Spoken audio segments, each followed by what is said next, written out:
Yes, gawa po ako today ng omelette, egg omelette. Chili ko, kamatis, 2 itlog lang at saka itong ganito ang nabili kong dahon ng sibuyas nila. Ito na po ang resulta, in-slice ko lang siya lahat at saka nilagyan ko pa pala ito ng cheese. Cheese at ito na ang itlog. Lagyan ko siya ng asin, pepper at chili powder. Mikos lang natin to. At ito naman ang margarine ko. Gamitin pag-isa lang. Ayan. Nag-melt na ang margarine. Iuna ko po itong dahon ng sibuyas na malaki. Natin.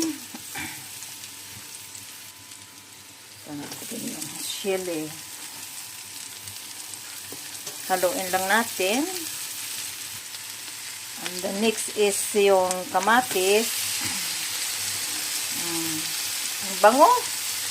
Mabango talaga guys pag ang ginagamit natin is margarine, di ba? Cooking margarine.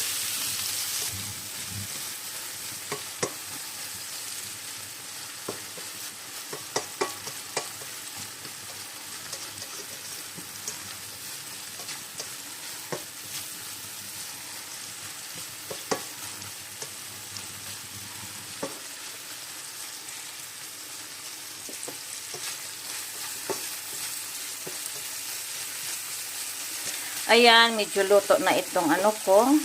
Gulo, ayaw ko na masyado lutuin kasi gusto ko yung medyo 75% cook lang siya. At i-ano ko na itong yung itlog. 2 itlog lang to kasi ako naman kakain eh. Ganyan lang. Mix ko lang siya ng konti para ma-absorb yung yung ibang part ng at i-spread ko lang yung cheese.